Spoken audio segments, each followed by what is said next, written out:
கிறிஸ்துவுக்குள் அன்பானவர்களே, ஆண்டவரும் இரட்சகருமான இயேசு கிறிஸ்துவின் விலையேற பெற்ற நாமத்திலே நான் உங்களை வாழ்த்துகிறேன். கர்த்தர் உங்களை ஆசீர்வதிப்பார். இன்றைய அனுதின உணவில் கர்த்தர் நமக்கு கொடுக்கிற வார்த்தை 27வது சங்கீதம் 10வது வசனம்.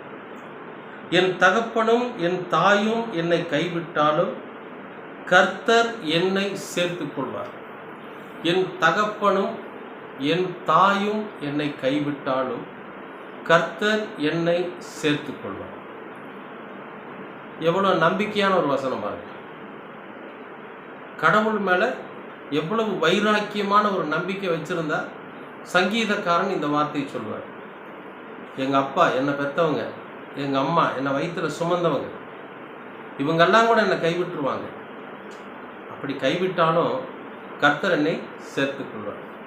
இப்போது சாதாரணமாக பாருங்கள்,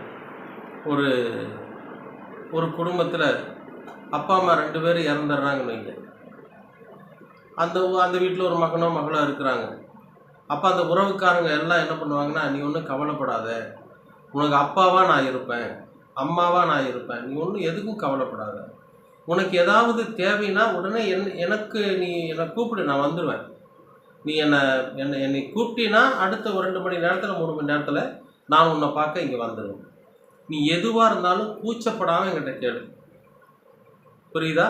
உங்கள் அப்பாவை இருந்தால் எப்படி கேட்பையோ அந்த மாதிரி நினச்சி என்னை நீ கேளு, நான் உனக்கு செய்வேன் அப்படின்னு சொல்லி நமக்கு ஒரு ஆறுதல் சொல்லுவாங்க. இந்த ஆறுதலான வார்த்தையை கேட்குறப்போ நமக்கு ரொம்ப அப்பத்த சூழ்நிலைக்கு இந்த ஆறுதலான வார்த்தை நமக்கு கொஞ்சம் மனசுக்கு சமாதானமாக இருக்கும். ஆனால் எவ்வளோ நாளைக்கு அவங்க செய்வாங்க? ஒருவேளை அவங்களுக்கு 2 குழந்தைகளோ 3 குழந்தைகளோ இருக்குதுன்னு வைங்க. நாம் ஏதாவது உதவி அவங்ககிட்ட கேட்டால் அவங்க என்ன சொல்லுவாங்க? இப்போதைக்கு எனக்கு இல்லைப்பா, நான் இந்த 3 குழந்தைகளை பார்க்குறதே எனக்கு பெரிய கஷ்டமாக இருக்குது, நீ வேற யாராவது அத்தைகிட்ட போய் கேளு, சித்திகிட்ட போய் கேளு, சித்தப்பாட்ட போய் கேளுன்னு சொல்லி நம்மளை என்ன பண்ணிடுவாங்க? தட்டி கழிச்சிடுவாங்க. இது மனித இயல்பு. ஆனால் எந்த சூழ்நிலையிலும், எப்பேற்பட்ட சூழ்நிலையிலும் நாம் மனம் கோணாமல், நமக்கு அப்பா அம்மா எல்லாருமே நம்மளை விட்டுட்டு போனாலும், நம்மளை கை விட்டுட்டாலும் அவங்களுடைய ஆயுசு முடிஞ்சு அவங்க போயிடுவாங்க. சில நேரங்களில் நம்ம சின்ன வயசாக இருக்கிறப்ப நம்முடைய பெற்றோர்கள் நம்மளை விட்டு போயிடுவாங்க. அந்த சூழ்நிலையிலும் கூட தகப்பனுக்கு தகப்பனாக, தாய்க்கு தாயாக இருந்து ஒரு நாள் கூட நம்முடைய வேண்டுதல்களுக்கு மறுப்பு சொல்லாமல்,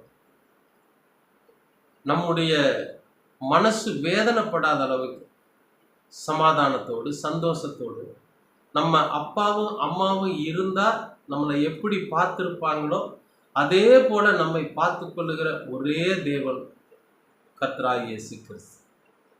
அதனால அந்த வசனம் அப்படி சொல்லுது, என் தாயும் என் தகப்பனும் என்னை கைவிட்டாலும் என் கர்த்தர் என்னை சேர்த்து. நான் இருக்கிறேன், நீ ஏன் கவலைப்பட? உன்னுடைய கஷ்டத்தை நான் சுமக்கிறேன், உன்னுடைய பாரத்தை நான் சுமக்கிறேன். உனக்கு என்ன தேவைன்னு என்கிட்ட கேளு. உனக்கு தேவையானதை நான் யாராவது ஒருவரை கொண்டு உனக்கு பூர்த்தி செஞ்சுக்கிட்டே இருப்பேன். நீ உனக்கு நல்ல ஞானத்தை கொடுப்பேன், நீ நல்லா படி, நல்ல அறிவில் வளரு, உழைப்பில் நல்லா உழைச்சி நல்ல ஆரோக்கியமாக இரு. வாழ்க்கையில் நீயும் ஒரு முன்னுக்கு வரணும். எப்படி நீங்கள் இந்த உலகத்தில் அப்பா அம்மா இருந்து உன்னை படிக்க வச்சு உன்னை வேலைக்கு அனுப்பிச்சிருந்தா நீ எப்படி ஒரு ஸ்தானத்துக்கு வந்திருப்பியோ அந்த ஸ்தானத்துக்கு நான் உன்னை கொண்டு வரேன். எந்நேரம் எத்தனை மணிக்கு, இரவு 12 மணியாக இருந்தாலும் சரி, 1 மணியாக இருந்தாலும் சரி, முழங்கால் போட்டு வானத்தை பார்த்து கண்களை மூடி அவரை நோக்கி கூப்பிடுறப்போ பதில் தரும், நிச்சயமாக பதில் தரும். ஒரு நாளும் சங்கடப்பட மாட்டார், ஒரு நாளும் சலிச்சுக்க மாட்டார். ஆனால் மனிதர்கள் அப்படி அல்ல. என்னதான் ஒரு நெருங்கின உறவாக இருந்தாலும் 1 முறை 2 முறை நம்மகிட்ட சந்தோஷமாக பேசுவாங்க. தொடர்ந்து நம்ம அவங்கள கேட்டுக்கிட்டே இருந்தால் இப்படி தொந்தரவு பண்ணக்கூடாதுப்பா, உனக்கு தேவைன்னா என்கிட்ட இருக்கிறப்ப நானே செய்வேன் அப்படின்னு சொல்லி நம்ம தட்டி கழிச்சிடுவாங்க.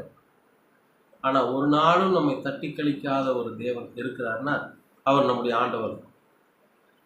எந்நேரம் ஆனாலும் சரி, இரவு எத்தனை மணிக்குனாலும் சரி, விடியற்காலமானாலும் சரி, பகல் வேலையாக இருந்தாலும் சரி, நம்முடைய தேவைகளை சொல்லி அவருடைய சமூகத்தில் நம்ம கேட்குறப்போ நிச்சயமாகவே அவர் நமக்கு செய்ய வல்லவராய் இருக்கிறார். அதனால தான் சொல்றார், உன் தாயும் உன் தகப்பனும் உன்னை கைவிட்டாலும் நான் உன்னை கைவிட மாட்டேன். ஒரு தாய் தேற்றுவது போல நான் உன்னை தேற்றுவேன். சங்கீதக்காரன் அழகான ஒரு வார்த்தை சொல்றார், என் தாயும் என் தகப்பனும் என்னை கைவிட்டாலும் என் கர்த்தர் என்னை சேர்த்து. அன்பானவர்களே, அருமையான இந்த நல்ல அனுதின உணவில் கர்த்தர் கொடுக்கிற வார்த்தை, அவர் நம்மை சேர்த்துக் கொள்ளும். ஒரு குறிப்பிட்ட காலத்தில் நம்முடைய பெற்றோர்கள் நம்மளை விட்டு போயிடுவாங்க. ஆனால் நமக்கு ஒரு நல்ல பெற்றோராக இருந்து நம்மை பாதுகாக்கிற, நம்மை சேர்த்து கொள்ளுகிற ஒரே ஒரு தேவன் நம்முடைய ஆண்டவராகிய இயேசு கிறிஸ்து.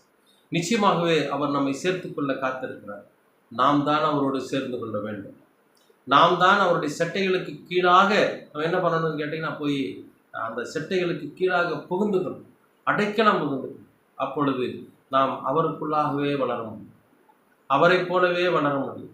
இந்த உலகத்தில் நாம் புதியவர்களாக, பெரியவர்களாக, சாட்சியுள்ளவர்களாக நிச்சயமாக ஜீவிக்க முடியும். கர்த்தர் உங்களை ஆசீர்வதிப்பார். அன்பின் பரலோக பிதாவே, அருமையான நல்ல இந்த அனுதின உணவிற்காக நன்றி. இந்த நாளை நீர் ஆசீர்வதித்து கொடுத்ததற்காகவும் நன்றி. சங்கீதக்காரன் சொன்னது போல, என் தாயும் என் தகப்பனும் என்னை கைவிட்டாலும் என் கர்த்தர் என்னை சேர்த்துக் கொள்வார் என்று சொன்னார். அதுபோல எங்களுடைய பெற்றோர்கள் எங்களை கைவிட்டாலும் நீர் எங்களை சேர்த்துக் கொள்ளுகிற தேவனாய் இருக்கிறீர். அதற்காக உமக்கு ஸ்தோத்திரம், அதற்காக உமக்கு நன்றி, அதற்காக உமக்கு கோடான கோடி நன்றி. கர்த்தாவே, இந்த நாளிலே நாங்கள் உணர்ந்து கொள்ளுகிறோம், நீர் எங்களை சேர்த்துக்கொள்ளும். தொடர்ந்து உமது கிருபையும் அன்பும் எங்களை வழிநடத்தும்.